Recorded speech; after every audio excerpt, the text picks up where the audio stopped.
What's up, and welcome to another episode of the Grindline Podcast. You're listening to episode 174. I am here tonight with Tyler. Ryan has his life completely eclipsed by softball, apparently. Everything Ryan does is for the love of softball. But how are you tonight, Tyler? Doing pretty good. Just been watching the playoffs. They've been good. So a lot of kind of some stunners going on here in the playoffs, which I'm sure we'll talk about. But yeah, Ryan's got some softball issues, and I'm sure we'll hear from him next week. Coach Ryan. He was not very happy that he couldn't record tonight. Coach Ryan. Yeah, we moved it because of him, but that's fine. Yeah, but the playoffs have been good. The playoffs have also been really interesting. And I think that's what we're going to start the show off with tonight. We're going to end with some Red Wings stuff, but I want to start with the playoffs because that's what everyone's watching right now next to the World Championships. The Florida Panthers have been eliminated from the playoffs, which is kind of depressing because I had the Panthers versus the Avs as the Stanley Cup Finals. So I think one half of my bracket will be correct with the Avs, but the Panthers are out, taken down by the Tampa Bay Lightning. So that would have been a rematch of what, the 1996 Stanley Cup final? That sounds right. Yeah, I think it was 96. But yeah, I mean, the Florida Panthers are who we thought they were. Bunch of fugazis. Come on. I just how do you win the President's Trophy, dominate all season long, and then I guess you run into a historically good team in the Tampa Bay Lightning, but I mean, you can't score more than one power play goal in the whole series, in the whole Stanley Cup playoffs. One power play. President's Trophy curse, Tyler. In 2013, you know what? I think there might be something to that, though. I will say that right now. So since 2013, here's how it's gone. 2013, the Blackhawks won the President's Trophy and won the Cup. Yep. 2014, the Bruins lost in the second round. 2015, the Rangers lost in the third. Capitals lost in the second. Capitals lost in the second. Preds in the second. Lightning in the first. Bruins in the second. Avs in the second. Now Panthers in the second. And that's since 2013. So since 2013, no team that has won the President's Trophy, which is the best regular season team, has won the Stanley Cup. Yeah, it's kind of perplexing, but at the same time, it's not. Then the reason I say that is hockey is such a sport of there's a lot to win. To win a Stanley Cup, a lot has to go right. And, if everything goes right all season long and you exhaust yourself all season long throughout the regular season, you get to the playoffs and it's a brand new season. Everyone's gunning for you. I mean, it kind of doesn't surprise me in a way. And I mean, it kind of feels like even when we were kids, or at least I was a kid, even when the Wings win the President's Trophy, they wouldn't always win the Stanley Cup or even go far in the playoffs. So yeah, it definitely doesn't surprise me. I thought Florida was a little bit different, but I will say one thing about the Panthers. They were a team this year where they would come back a lot. Yep. And in the playoffs, especially against a team like Tampa, you're not going to be able to do that. And I think they ran into that. Plus, they ran into power play troubles. And you can't win playoff series if you're going to go 1 for 25. I think they were 0 for 18 in the Toronto series or something like that. You can't do that. Or I'm sorry, the Washington series. You can't do that. You're not going to be able to win. Especially in this day and age with teams scoring a lot of goals. You're few and far between with opportunities, especially when they're not calling as much as the playoffs go on. You're getting less and less opportunities on the power play. And when you do get those, you got to cash them in, and they didn't do that. And so, I mean, I have a lot of concerns for the Panthers going forward too. I mean, I wouldn't say they're aging out, but I think a lot of it was to win this year. They traded for Claude Giroux, and I was looking at some of their draft picks going forward. They don't have much in the cupboard, so they got nothing. They also ran into a really good defense, out of their mind. And this is, you got to remember, a Tampa team without Braden Point. And they're doing what they're doing, but they ran in, like D-Mac says, defense wins championships. And it doesn't help to have an elite goalie in Vasilevsky. Where the stat kind of came out where in big games, the last 7 series clinching games that Vasi has played, he has faced 200 shots and has a save percentage of 995 with a goals against of 0.14 and 6 shutouts. Like, Yeah. you don't, the guy's insane. And they were talking about who's on the Mount Rushmore of goalies right now. And they're like, you got to put Vasi on there.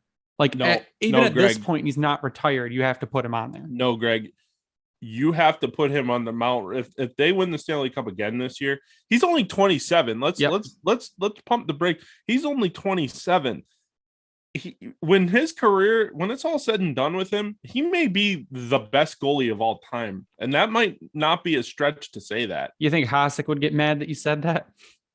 Probably, but here's the thing. I mean, I'm not saying that that's where it's going to go, but he's 27. Yeah, there's a lot old. of time left. He's on a good team. I mean, he's already got 2 Stanley Cups, maybe 3 this year. If he gets to 3, I mean, he's got to be in the Hall of Fame. Yeah, I would think if his career continues down the same trajectory and he doesn't like slip into nothingness, kind of like I feel like Braden Holtby did. Like Holtby went from really good to mediocre in like a season and a half. Yeah, but Holtby only had 1 Stanley Cup. But he was a really good goalie in the league. No, yeah, no, he was. He was. And now he's he's a backup basically. Yeah. So it's if he keeps going, and like you said, he's in his late 20s, and goalies, as we've seen, a lot of them can play till they're 40 years old. Mike Smith. Mike Smith, who, geez, I'm still bitter about the Milan Lucic ejection, but yeah, Mike Smith, 40 years old. Brodeur played forever. You think that was ridiculous? Yeah, I don't think Lucic should have been ejected for that. I think that was ridiculous too. That was just the refs trying to control the game. And on the replay, and the Edmonton fans can bitch all they want. On the replay, Smith saw Lucic coming and then went behind the net and then turned into Lucic, and Lucic tried to stop. Like Sutter even said, he said that what looked like it happened is Lucic was trying to cut behind the net and Smith blocked him off and he turned into him. I do not think that should have been a game misconduct. And of course they get the other thing wrong, where what Perron did to Kadri, the flying cross check, that should have been a suspension. Like easily. What if he flew cross checked into Kadri's neck and ended his career right there? Like you can't wait until something terrible happens because of something that a player does on purpose to start handing out suspensions and stuff, or else it's gonna be reactionary. You need to get ahead of it and call it that way, because sure, a lot of people know Kadri's been a dirtbag player. He's done some shady shit that a lot of people don't do. Just like the one that was given by Perron. He's been suspended for him. Yep. And Perron first cross-checked him. I'm like, okay, that initial cross-check, that's a penalty. But then he like freaking Mortal Kombat Raiden flying cross-check into him, and you can't do that. You're going to seriously hurt someone after Kadri's receiving death threats from St. Louis fans. Yeah, that part of it, I mean, obviously, that goes without being said. You know, that's not okay, and you know, definitely not. No. But I don't have a problem with the Blues going after Kadri. I mean, if they think that he hit Binnington on purpose and injured him on purpose, they can go after him all they want. Just don't do it legally. Just take a number and sure. When he's got his head down, hit him. I mean, I said fighting. Go after him after the whistle. But you want to fight. Great. Don't be a bitch about it. Yeah, I agree. And whether or not he took out Binnington on purpose, I don't think he took out Binnington on purpose. And then Binnington also proceeded to act like a bitch after the whole thing and threw a water bottle at him during a press conference. I thought that was kind of funny. I'm like, what are we in 5th grade? Like, grow up. But you can't do what Perron did. And it's going to keep happening, because you know why? They know all they get is a $5,000 fine. And that's money they can pull out of their wallet at the drop of a hat and just give to fucking George Peros, and who doesn't give a shit. And Lord knows where that money goes to. Yeah, exactly. It goes to his clown nose collection, apparently. But it's absolutely ridiculous. We need the Shanna band back in there. So the only other thing I think that's been interesting that's happened in the playoffs so far, besides that I think the Avs are going to eliminate the Blues tonight, is the battle for Alberta. And what the fuck is happening with Evander Kane? And I'll preface this by saying, no, I don't want Evander Kane on our team next season. I think he brings too much baggage. I think there's too much stuff there. I've heard from all the other teams that he's been on that he's just locker room cancer and doesn't listen to team rules or anything like that. You can score as many goals as you want. If you're bad for the locker room, it doesn't doesn't help. That doesn't feel like a move that Steve Yzerman's going to make. No, but he's on fire. Well, he is absolutely on fire. He's been a perfect fit with the Edmonton Oilers. And I will say one thing, there's a program I listen to throughout the day on NHL Network Radio, and a lot of those guys are talking about how he should stay with the Oilers, and I couldn't agree with them further. He needs to stay there. Yeah. Because if he doesn't, someone's going to overpay him, and he's going to be in a situation where he doesn't want to be. He's not playing with Connor McDavid anymore, and he's going to fly off the deep end again. And I mean, for him, we're not going to go into what he's done and how much of it, a-hole he is and whatever. But there's no doubt about it. He's been fantastic in the playoffs. And I mean, how couldn't he be? He's playing with the best player in the world. Two of the best players of all time. Yeah. So McDavid has been, let's talk about this. McDavid's been fantastic in the playoffs this year. Yeah. He's willing that team maybe to the Stanley Cup. Man, I don't know about that, but Tyler, the how many Avs points don't play a lick of defense? How many points would Michael Bunting have if he was playing with Draisaitl and McDavid? Probably about the same as he had with Matthews and Marner, maybe a little bit more. But yeah, no, I don't know. I mean, McDavid and Draisaitl have been phenomenal. And Draisaitl's playing on like a broken ankle or like a high ankle sprain, they said. Yeah, which is another dumb thing that people shouldn't do. But yeah, I don't know. They're going to beat Calgary. Calgary, I don't think is coming back from that. I'm not gonna go there yet. I don't trust the Oilers quite yet. But I hope so. I as a person that really likes McDavid and wants to see a guy like that end up with a Stanley Cup at some point in his career. I mean, I guess that goes with saying Ken Holland would end up with another Stanley Cup. But I mean, at the end of the day, if the Oilers win the Stanley Cup, I mean that would be an earned Stanley Cup. They're gonna have to go through Colorado and then either Carolina, New York, or Tampa. So, and they're not doing it during a COVID season, which I think kind of lessens the whole thing. This is an actual season of hockey. Yep. So I think it'd be impressive if Edmonton got there. With the way Colorado is playing, I really don't see anything happening there. They're just at points they are so dominant.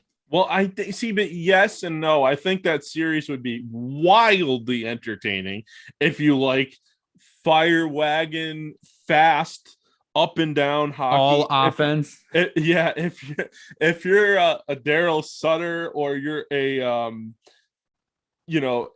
old school coach that doesn't love that and likes to lock it down.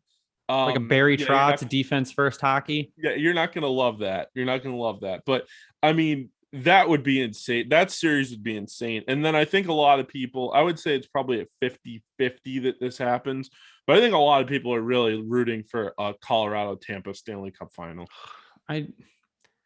You can't be, like we said before, I don't think you can be mad with Tampa winning because it's a Steve Yzerman team. You know that's coming here. The more they win, the more you have hope for this rebuild. If you don't already have hope already, you're ridiculous. But you have more hope the more Tampa wins because that's still, 85%, 90% an Yzerman team, draft picks and all. So, and then if Tampa or if the Avs win and the Avs still have, this is something they can keep up for a while because they're not in cap trouble. Next to Yzerman, Sakic's the probably best GM in the league. Yeah, I don't love them defensively. But they have money to help. Goaltending wise, I think it's the same thing. They've got money to help if they need it, though, Tyler. Yeah. That's the thing. They've got the money. I shouldn't say I don't love them defensively. Samuel Girard to me is a big loss for them. Mm-hmm. He has a broken sternum. I don't even know what that would feel like. That is like the part that holds all your ribs together. That broke. That sounds miserable. Very painful. Miserable, painful. Wish him a speedy recovery. But at the end of the day, it's like, they do still. I mean, Cale McCarr is fantastic. Tyson Berry, or not Tyson Berry. Help me out here. Defenseman Bowen Byram is fantastic. Has been good. Yes. They have some really good defensemen. My issue with them is on the other side of the puck in terms of defending. Are they willing to, when a game gets close and tight, even if it's not against Edmonton or Calgary in the next round, if it's Tampa in the Stanley Cup final, are they going to be able to play a 1-0, 2-1 game? And that's where it kind of, the rubber meets the road. Yeah. And you got to remember they got Devon Taves too, who is also one of the better defenders in the whole league. Two second round picks for Devon Taves. Jesus. How you doing, Lou Lamoriello? Yeah. Lou made that trade so fast and then had to turn around and fire his coach. That's what happened. So, and then hire his right hand man before Stevie could get to him. I think that's what he knew was coming, was that if he didn't give Lambert the position, that Lambert was going to leave. And I don't think he could have had that. So you had to bring up the younger guy and then push Trotz out, I guess. I mean, I'm not sure that's going to help the Islanders very much, but we'll see what happens there. But I want to do a little bit of Red Wings news tonight. Like I said, tonight might be a little shorter show because there's not a lot of news until we're all just waiting for coaching stuff. And I thought that the longer I could push the podcast off, maybe there would be a coaching announcement or something. I do got one more, Greg, on the playoffs. What did you think of Mike Smith giving up that goal? What do I think of Mike Smith giving up any goals? Like Mike Smith, I can't, on one hand, can't believe that Ken Holland put his eggs in a 40-year-old goaltender basket and signed him for, what was it, 2 more years or 3 more years? 2 more years. He's gonna be 42 when he's done with the Oilers. Apparently, Mikko Koskinen is leaving after this season, no matter what. He has a deal somewhere and I don't think that even matters because he also hasn't been good. So I don't know what, and you still don't know what they're going to do. Now, I am surprised that Mike Smith is still functioning at this level, like playoff level hockey. And I mean, maybe it's not as unbelievable because how old was Tim Thomas when he won with the Bruins? He was older. He was up there, but I don't think he was quite 40. I think he was maybe 35 or 36. So, I mean, Mike Smith is never known to be a phenomenal goalie, but you can, I've said before, you can win a Stanley Cup with above average goaltending. Mike Smith is the gift that keeps on giving. Sure, whether those gifts are good or bad. I don't know if that's a good thing or a bad thing. Yeah. Every time Mike Smith is in the news or you see a clip of Mike Smith, it's something funny is happening. Whether it's the Cooper mask that he's wearing, the mask with the Cooper, you know what I mean? It's got the ears on it with the head. Yeah, it's like his head as a mask. It looks like it's an old school mask. Or when he was in Calgary, he had the brown pads and that now he's given up a goal from the other blue line in a Stanley Cup playoff game. And the fact that the Oilers won that game should just tell you that the Flames are done. Yeah, that's what I said too. I mean, Markstrom is a phenomenal goalie. Things just have not gone his way this series at all. Yeah. And the Flames haven't played the way that they I mean, they're not playing playoff hockey. They're letting Edmonton, skate into the zone. They're letting them kind of deal around. And I did like their second period last night. I thought they were much, much, much better. But again, that happens. You're down 3-0. They score 2 quick goals. Mike Smith gives that terrible goal up, and then all of a sudden Nuge scores, and that's game over basically. So yeah, they're not playing good defense in Calgary. No, and that was their MO all year. They can play good defense, and they did in that Stars series too. But yeah. Anyways. What's up? It's Greg here from the Grind Line podcast with a message from Manscaped.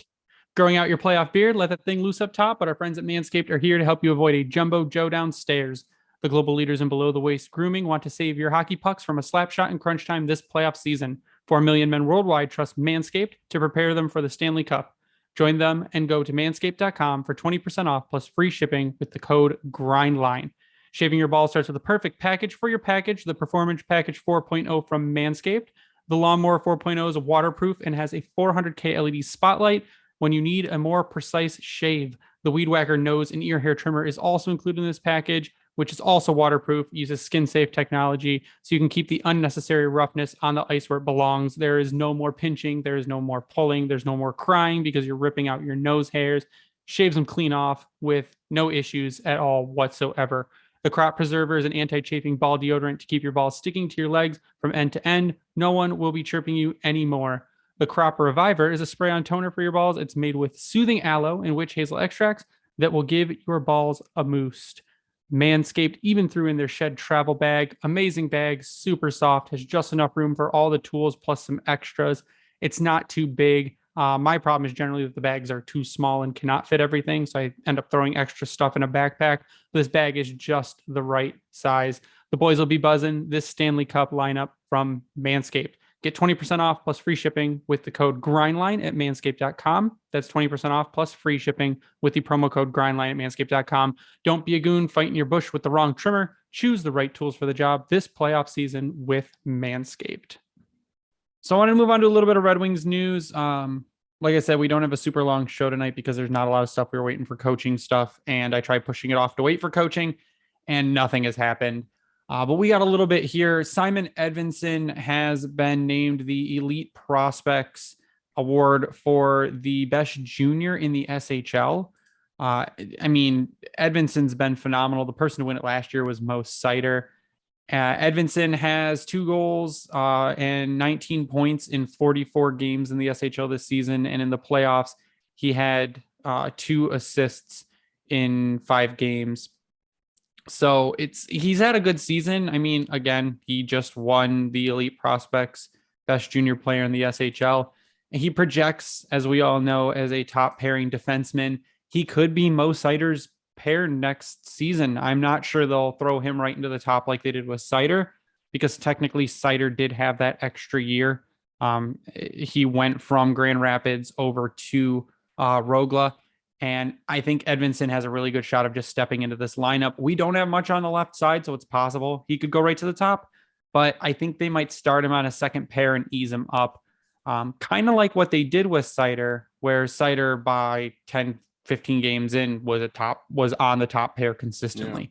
So, I mean, it's a big award for him, and we kind of knew it was coming. There are going to be people that are shocked because they're like, well, what happened to Wallander? Why Wallander wasn't even, I don't think, nominated for it. And it's just, I don't think they're on the same level. I would call Wallander the most improved from last year to this year. But Edvinson just has kept his high level of play going and has developed even more. So I think he steps right into the lineup next season. I don't think there's really much stopping him. Yeah, I hope so. I think with Yzerman, it's kind of been like, you don't have a spot on the team, but if you come to training camp and you earn your spot, there's no reason why you can't make the team regardless of what your age is. So he'll be 19 by the time training camp rolls around. Yeah, his birthday's February. He's already 19. His birthday was in February. Okay, so he's 19. Yeah, he's probably ready. I mean, what's the worst thing that could happen? He comes in and struggles a little bit on a team that we don't think is going to be a playoff team. Now, I mean, there's a chance that they could be pushing for the playoffs next year, but we'll see what happens. I mean, Edvinson, this is an important piece to the rebuild right here. Yeah. Yep. You know, Edvinson, or sorry, you have Seider, you have Raymond, Hronek, and I mean, obviously Larkin and Bertuzzi and Verana, and there's definitely some pieces there. I know a lot of people were a little bullish on Ned this year, but I think you have a goalie, and then Costa has been fantastic, which we will talk about at some point here. But Edvinson, I have high expectations for him. As I would say, I have close to as high expectations for Edvinson as I did for Seider. And that's saying a lot because, I mean, they're both first-round picks. Yeah. So, I mean, you should have those high expectations for those kind of players. So, yeah, with Edvinson, I'll give him a little time. He will be coming into the league younger than what Seider did. So I'll give him a little bit. And again, he, like you said, he's a piece that this team has to depend on, but he's a piece in a very critical position for the team because our defense is literally like the worst in the league last season. And we need elite defensemen, and that is what he's going to be brought in to be, as an elite defenseman. Now, so would you say, like, if we're comparing this rebuild to Tampa, because sure, I mean that's where Yzerman the created, same path and the same kind of path, yeah. So Seider would be your Hedman, and Edvinson would be your Sergachev or your McDonough. Sure, but I think both of them have the potential to be Hedman type players. That's the thing. So if you're on the Tampa rebuild path and you get two Hedmans, then you bump your timeline up. Now, I'm not saying they're going to be that right off the bat. I mean, Mo Seider, I think, has already worked his way into top 10 defensemen in the league conversations, which is absolutely insane. And after one season, right? And all right, here I'll just I don't want to be the bearer of bad news or anything like that, but I do remember, people in Buffalo were pumped for Tyler Myers. He won the Calder Trophy, and then it all went to shit from there. So but it's not the same. They're nowhere near the same player, though. Well, but Tyler Myers was a beast in his rookie season, and it's just kind of never came all together. So I'm not saying that's what's going to happen. I'm just saying, please don't curse us, Tyler. Pump the brakes a little bit. That's all. I'm going to say that Mo Seider is the next Nick Lidstrom. And I think German Lidstrom. And that's not even like, a lot of people will generally yell at people when they say stuff like that and call them ridiculous. I'm not sure how much of a stretch that is, or how much of a stretch that's going to be in the next few years. What would you compare Raymond to right now? Yeah. Or like what you think he's going to become. You think he's going to be I don't know. I think forwards are a little harder in that respect. I think with defensemen, you can look at them and say, look at what they're doing now and say, I can kind of see where this is going to go. With forwards, I think it's a little different because it's got a lot more to do with who you're playing with and who you're playing off of. Now, we've seen Raymond has the ability to create for himself. He has the ability to make space. He's got all the tools that you need in that kind of position. But I think it's too early right now to make a comparison for Raymond. And I compared him to Henrik Zetterberg a little bit without the capabilities to be able to play in the middle. See, I think Raymond's got more flash, though. So like a combination of Datsuk and Zetterberg? Is that? I think I will reserve that. Ask me mid next season for a comparable for Lucas Raymond after another 40 games. And I know a lot of people have asked me to previously, and actually more recently too, just kind of getting into the Red Wings rebuild. And like, where do you what do you think in a perfect world Edvinson becomes? Is he Victor Hedman? Is he more of like, I'm sure he's not a Cale Makar, because there's not very many Cale Makars in the world. Well, it's the offense to Cale Makar. That's what it is. Yeah. So I'm looking back at the actual comparisons for Lucas Raymond, and a lot of people are giving the Mitch Marner comparison for Raymond. That's a good one. Which I think is it could be fair. I mean, I think that I hope he's not as streaky as Mitch Marner. Yeah, hopefully not. Or he shows up in the playoffs. But I could see the IQ and the skill there to hit a Marner level. For Edvinson, like, again, I need to see him with some NHL time. I mean, the wide comparison that's been made for Edvinson has been Victor Hedman. And not comparison, but I guess ceiling, like a Victor Hedman type player. And maybe, I mean, I hope so. I'd like to see him in a 20-year-old season or some games in the NHL to be able to project that forward. But I mean, he's winning all the right things. He's doing all the things right now, and he's winning awards to make you more hopeful that he will pan out. Yeah. And I mean, I will say one thing, you're going to hit on some of your picks. And if you're a good general manager like Yzerman is, you're going to hit on a lot of picks. And so what I'm really looking forward to. I'm not like, I mean, obviously Edvinson and Raymond and Sider and those guys. I'm looking forward to see, where they project and what they become. But I'm also really looking forward to see what like guys like Jonathan Berger and Elmer Soderblom. Elmer Soderblom and a lot of those guys, what they become too. Albert Johansson. Yeah. I'm interested to see where Eisenman starts to hit on people in like the second and third and so on and so forth in those rounds of the draft. And I think that's where your rebuild really takes off.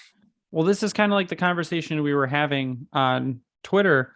I put up a poll asking if people would trade Bertuzzi for Nylander 1-for-1, and it came out on the wrong way. I would totally trade Bertuzzi for Nylander 1-for-1, but a lot of people said they wouldn't. And this is where we kind of got into, someone had asked, well, if you trade Bertuzzi, when you're ready to challenge for a Stanley Cup, you're going to have to trade for a Bertuzzi type player. And I said, maybe not, because if you recall, the Red Wings drafted Carter Mazur. Yeah. And Carter Mazur could become a Bertuzzi type player. He showed this season that he can score. He pisses people off and gets under people's skin. Tyler Bertuzzi, again, became much more than people thought Tyler Bertuzzi was going to become, where he was drafted. There were analysts that gave that pick like a C- and said it was a reach and it was a feel-good story because his uncle played for the team and everything. But it turned out to be a really good pick. I thought that Tyler Bertuzzi's projection was going to be like a Mitch Callahan, where he was just like he blocked a lot of shots and he was kind of a dirty player. And but I mean, yeah, he's definitely turned into being more than what we expected him to be. He's probably a second line center or second line winger on a good team. Yep.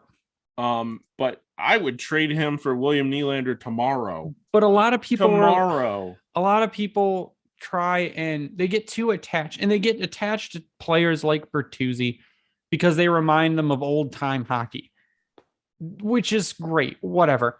My point to it is that William Nylander is almost 2 years younger than Bertuzzi. He's a more skilled player, and he can play center. You could make William Nylander your second line center, no problem.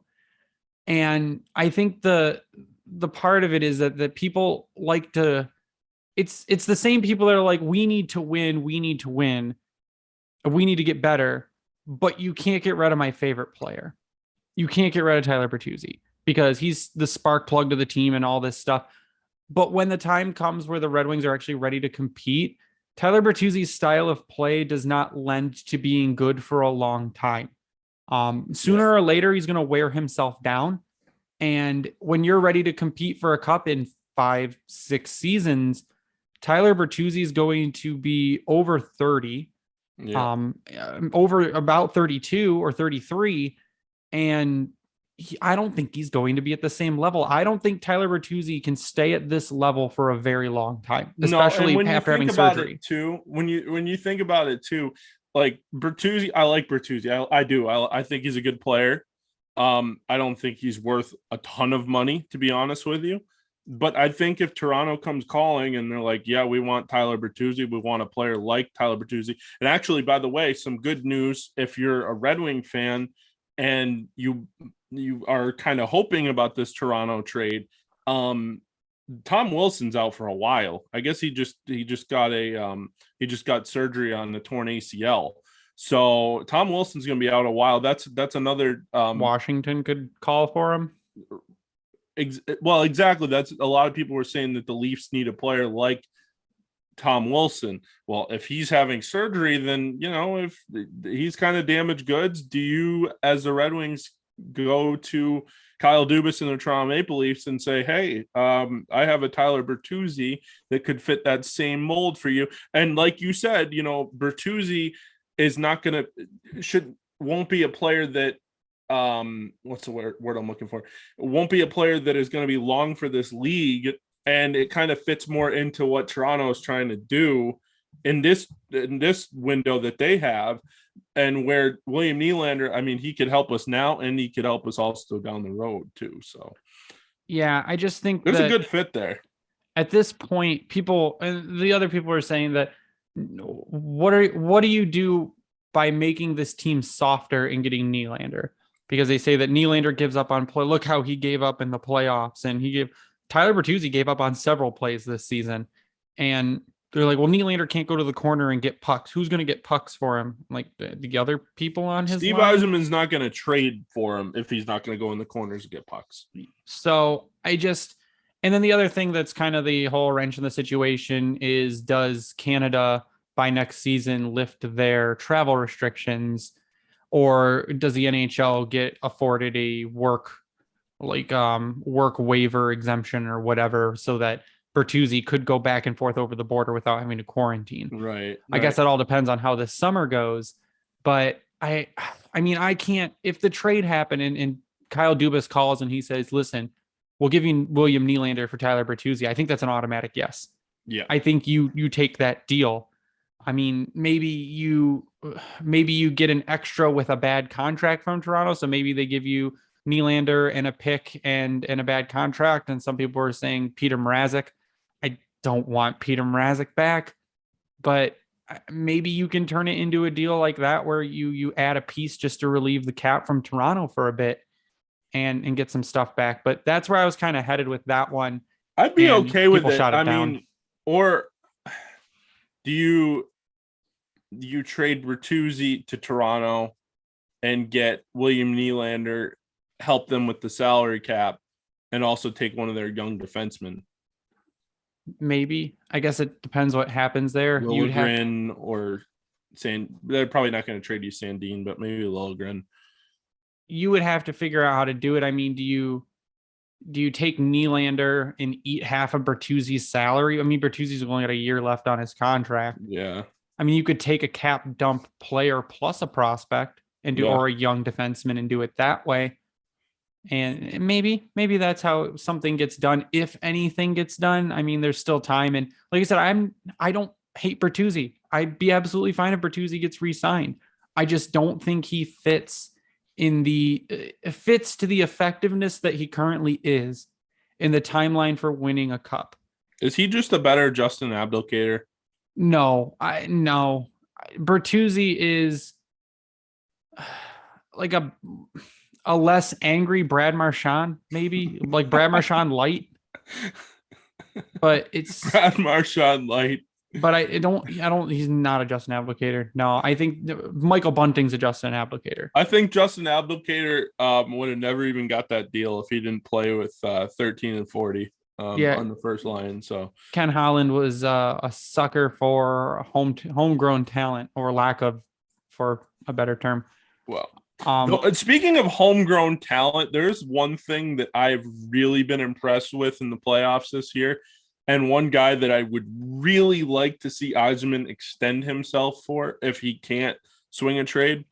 I like Andrew Kopp, not just because he went to Michigan, but he has been fantastic in the post-trade for the Rangers. Yep. What is he, 26, 27? Oh, I don't even know. I don't know how old Andrew Kopp is. That would be a good fit. Andrew Kopp is 27 years old. His birthday's in July, so he'll be 28. Which isn't terrible. Fit. Yeah, he's a good fit. I like Vinny Trocheck a lot too. Yep.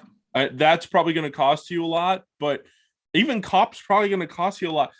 I keep seeing the rumors that the Wings are going to be interested in two wingers come this free agency. I don't know about two wingers.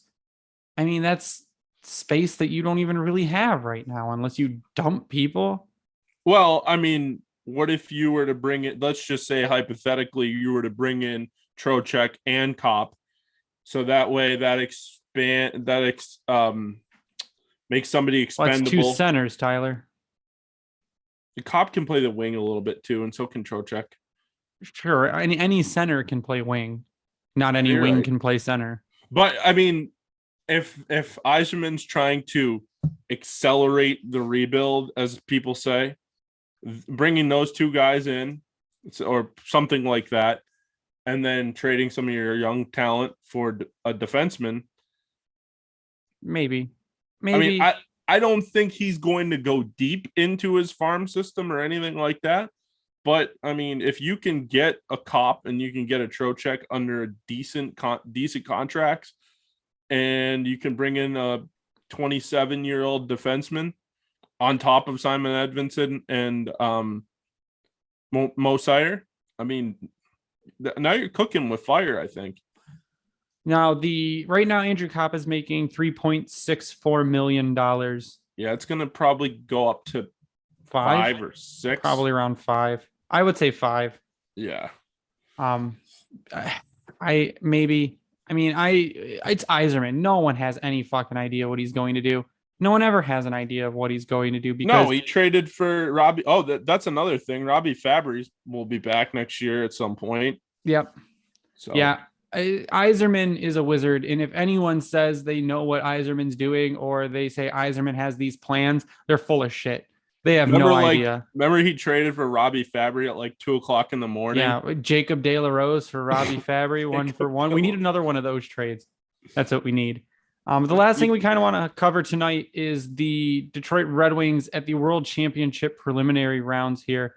We have 1, 2, 3, 4, 5, 6 Red Wings at the World Championships. Unfortunately, Elmer Soderblom did not make the cut, which is kind of depressing. I was hoping he would make it and just have a big showing out there and prove everyone wrong, but he did not make the cut. We've got Mo Seider right now. Mo Seider has 6 points, 1 goal, and 5 assists, and is a +5 for Germany. German team was performing very well. And I mean, Seider, they had said Seider does not look like his dominant NHL self, but the schedule for the World Championships has been brutal, absolutely brutal. And I mean, he's tired. He just played a full season and now he's off playing more hockey. So I did not expect hockey, you can just tell. Yeah, I did not expect Seider to be dominant at the world tournament. I actually didn't even expect Seider to go after playing his first full pro season, but I mean, he's performing very well over there. I'm surprised Raymond didn't go. Raymond's statement was that his agent told him he was invited. He said he wanted to take the time off to focus on his recovery and get ready for next season. Because I mean, again, these are kids playing their first full 82 game season. And the other thing too is, I mean, this off season is going to come a lot. I was listening to something today, 14 weeks. And you know, the NHL's back. So yeah, it's going to go very quickly. It's going to be quick. You know, the summer always flies by.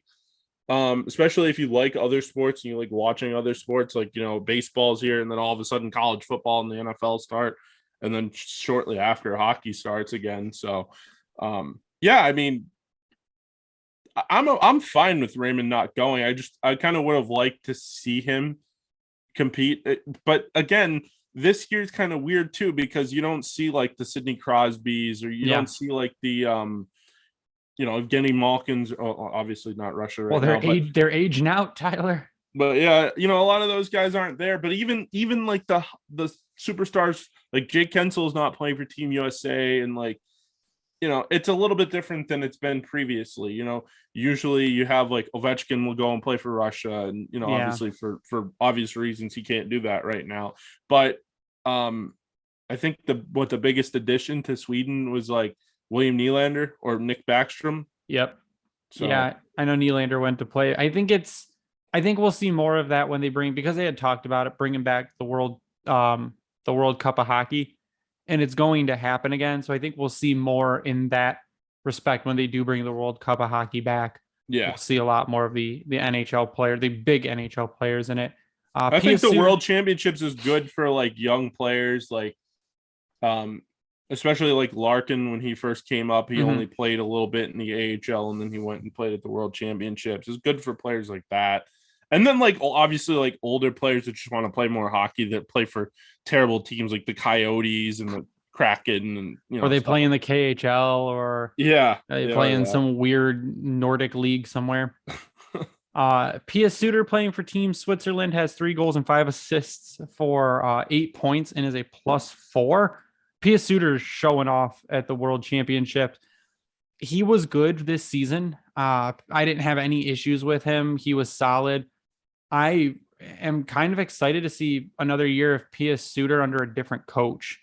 Yeah. Because I mean, he showed flashes. Clearly, he showed that with Chicago. He's showing that now in the world, though it's not really. I can't judge a lot by international play, but I do want to see another year of P.S. Suter in a maybe more important role under another coach, or told to just go do what he wants to do. Yeah, I agree. I think Suter's interesting because he's still pretty young. I mean, he hasn't played a lot of hockey in terms of like the NHL. He's 1 year with Chicago and then he came here. So, I mean, I'm interested to see what happens. I still think he's a fascinating player. I think there's still a chance that he's your second line center at some point. And I mean, like when you're good. It's possible, unless Yzerman goes and trades for one or drafts one. Yeah. For Team Czechia, you've got Jacob Vrana, who has a goal. You've got Filip Hronek, who is a +1 and doesn't have any points. I'm not sure how good the Czech team is. I had not watched any of their games. Filip Hronek not doing anything, not surprising for how his season went. That's one I think I'm going to be kind of on the fence about. We'll see. Again, I'd be happy to see Hronek under another coach and see what happens, to see if Blashill was the reason Hronek was not good. But he might be, for lack of a better term, on thin ice with the Wings, to see what happens there. Maybe he is a player that needs a fresh start. And this all happened after his COVID season. He came back and he had a really rocky start and just mistake after mistake after mistake last season, just visible mistakes. He was the 5th highest scorer on the team, but just the mistakes that were made. And granted, he's not a defensive defenseman, and not playing him with a defensive partner hurt him. Yeah. But there are just a lot of rookie mistakes that were very obvious that he should not have made this past season. And in the Worlds, he's not doing really anything great. Shocker. Filip Hronek, underwhelming. Shocker. I mean, when he first came up, he was good. He didn't really make many mistakes at all. And you're right, that COVID season, he was pretty good before the shutdown, if I remember. And then, obviously they didn't play again until that next. Well, he went and played in the Czech Republic with Philip Zina. He lit it up. Yeah, and they were both very good. Yeah. And then he came back over here and slumped. So I don't know. I mean, I'd like to see him under another coach, under a more maybe defensive-minded coach, and see if he can get better at defense. His actual position. Yeah, his position. And having an offensive defenseman isn't bad, as long as you just can't have 5 of them. Sure, but you have to be able to pair him with someone who can make up for what he lacks. And the Red Wings don't have that on the left side. That's the big problem. No, yeah. I would be interested to see if they go out and get somebody, even if it's just like a filler guy that is over 30, just to kind of fill that position and fill that need. But I don't know. We'll see what happens. Riley Barber is playing for Team USA, has 1 goal and is a +2. And the interesting one that I see is Magnus Hellberg has 4 wins, right? 4 wins so far and 1 shutout for Team Sweden. And I'm really hoping might be a little bit of an overstatement. I hope Yzerman re-signs him and he's the backup next season. That would save us a lot of trouble for trying to find a backup goalie in not a great goalie free agent market. We had talked with Max about it. No names are really exciting in the goalie free agent market. What was the one that he said that kind of was interesting? Wow, if it was Korpisalo, he already signed with the Blue Jackets. Yeah. The one I brought up was Braden Holtby, and that was an interesting name. Maybe you could get him for cheap as a backup here, or a 1A, 1B with Ned, depending on how he played. But I think Hellberg has shown enough in the KHL, and then again, he's showing in the Worlds, which may not be the best indicator of anything. But I'd like to see, based on his past 5 or so seasons in the KHL where he's been lights out, I don't think he could be worse than Greiss. How old is he? 33, I think. So younger than. Was he in the NHL before? I remember the name, but. Magnus Hellberg was in the Rangers system. That's right. Magnus Hellberg is 31 years old. in April. 31 years old. Okay. He played in the AHL for a while. He played one game with the Preds. He played one game with the Rangers. No, 3 games with the Rangers, one game with the Predators. Then played the 17-18 season with the Kunlun Red Stars. Then he played for SKA St. Petersburg for 3 seasons. And last season was with HK Sochi. And I mean, if you go back to 2017-18, where he went over the KHL, he had a 926 save percentage in 17-18, a 940 in 18-19, a 920 in 1920, a 930 in 2020-21, and a 917 in 21-22. And I mean, even his international stats have been really good, except for one international tournament in 2018-2019. So I mean, I don't have any issue. Actually, would probably prefer bringing Magnus Hellberg back as the backup for Ned next season. And I think he was only originally signed to a 1-year deal so that no one would pick him up off waivers, like what happened with Toronto when they tried to sign Harri Sateri. And the Coyotes scooped him up. So I think that he is, I mean, for all intents and purposes, better than Grice and should get the backup job. We just talk about one thing. What a fucking disaster that situation is. Well, which one? The Coyotes. They've got 1 million picks coming up. I mean, I'm not talking about their team situation. Actually, one of my friends is a pretty big Coyotes fan. And I mean, they definitely do have a pipeline. They definitely have some good prospects and a lot of picks coming up. And they're going to enjoy college, Tyler. They're going to enjoy college. Yeah.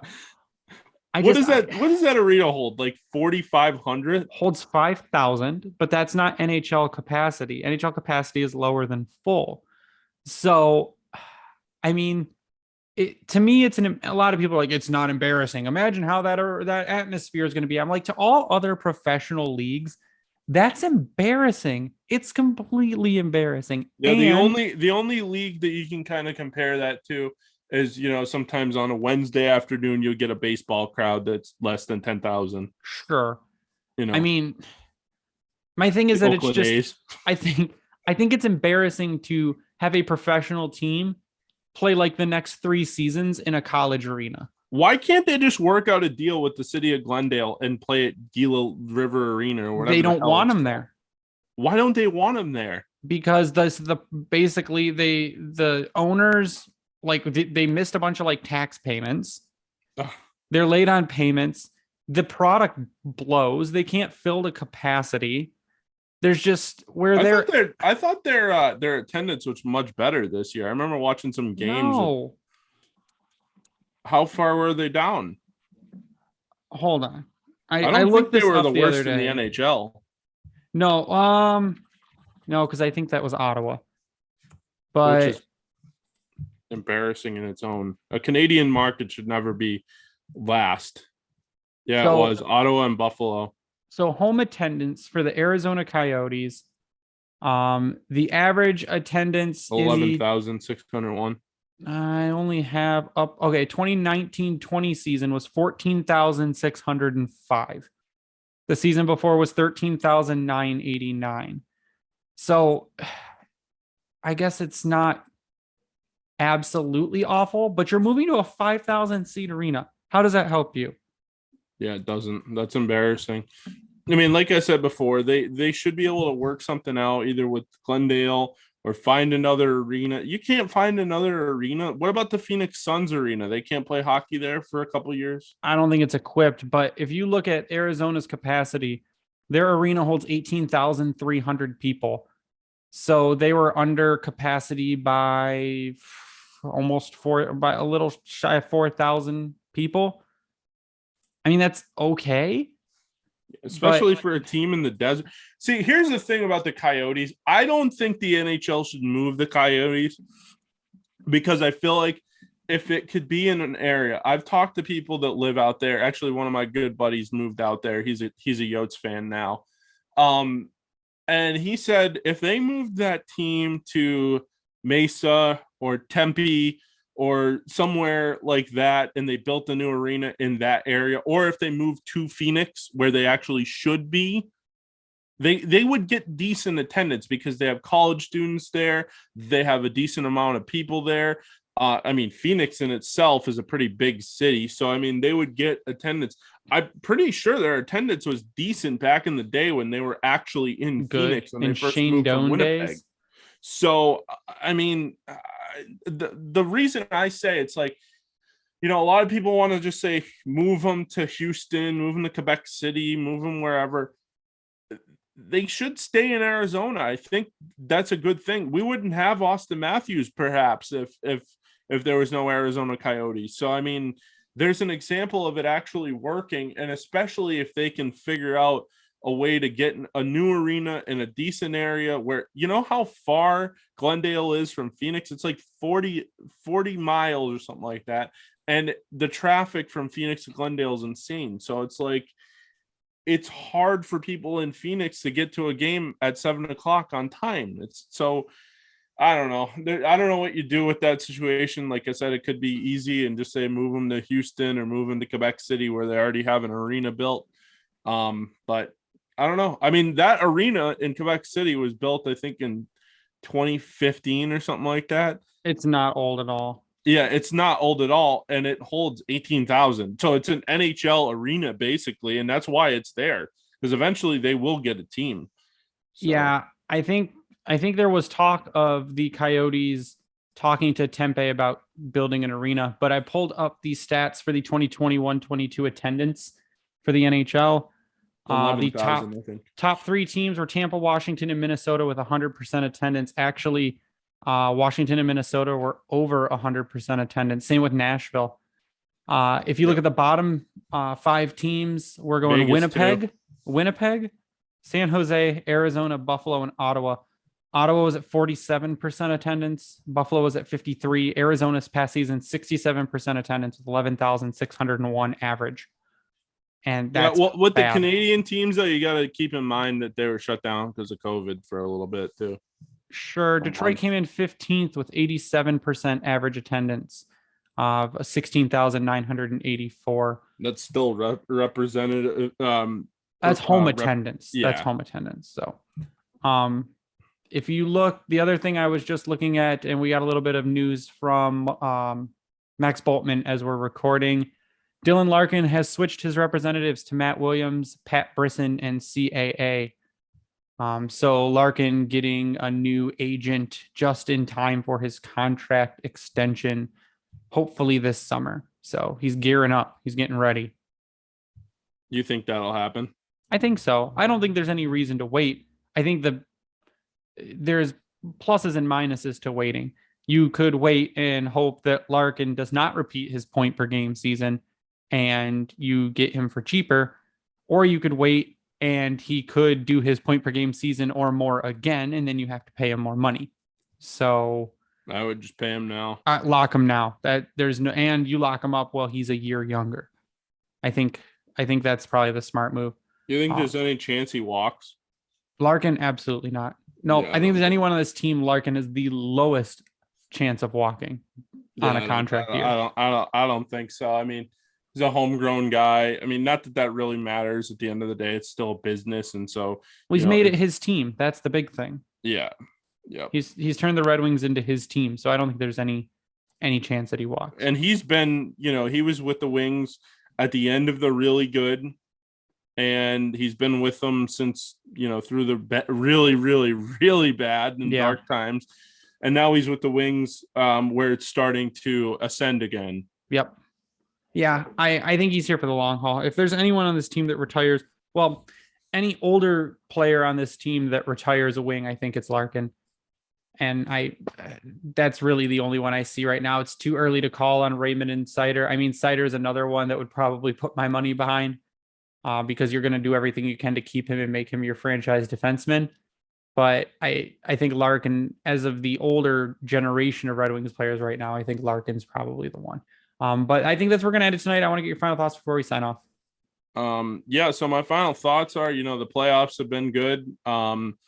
like I said, I mean, the Wings, there's a lot to look forward to. I kind of started doing a little bit of digging on the draft coming up here. Yeah, which is what we'll talk about next week. Yeah, so that should be interesting. And then, oh, Kadri just got hit in the face with a stick. Yeah, I saw that. He's bleeding pretty bad.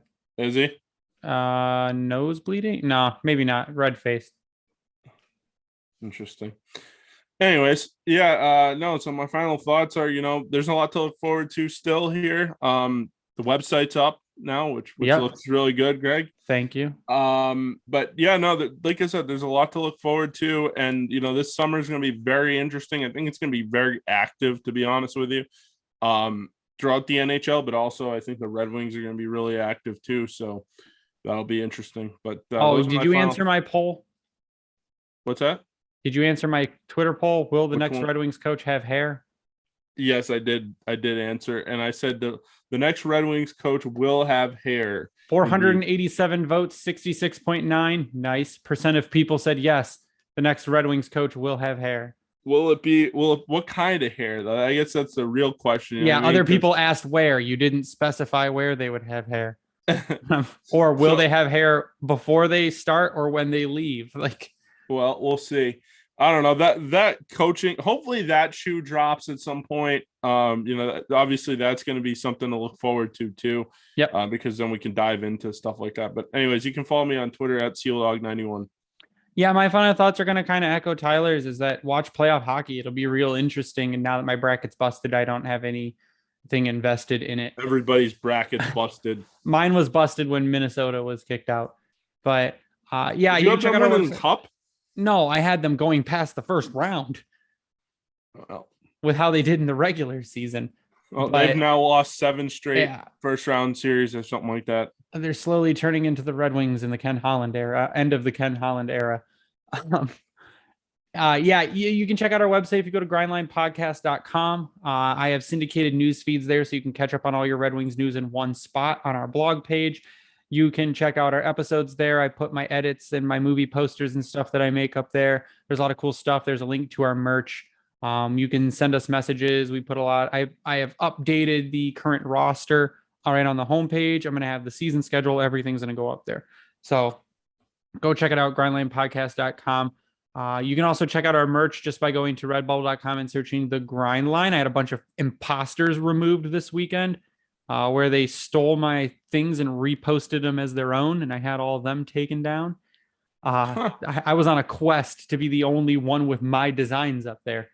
But you can go check that out at redbubble.com. We like to give a shout out to the Hockey Podcast Network at HockeyPodNet on Twitter for hosting us and spreading our podcast around. We also like to give a shout out to Vintage Detroit Collection, where is the best place to get your Detroit jerseys and sports stuff from is Vintage Detroit.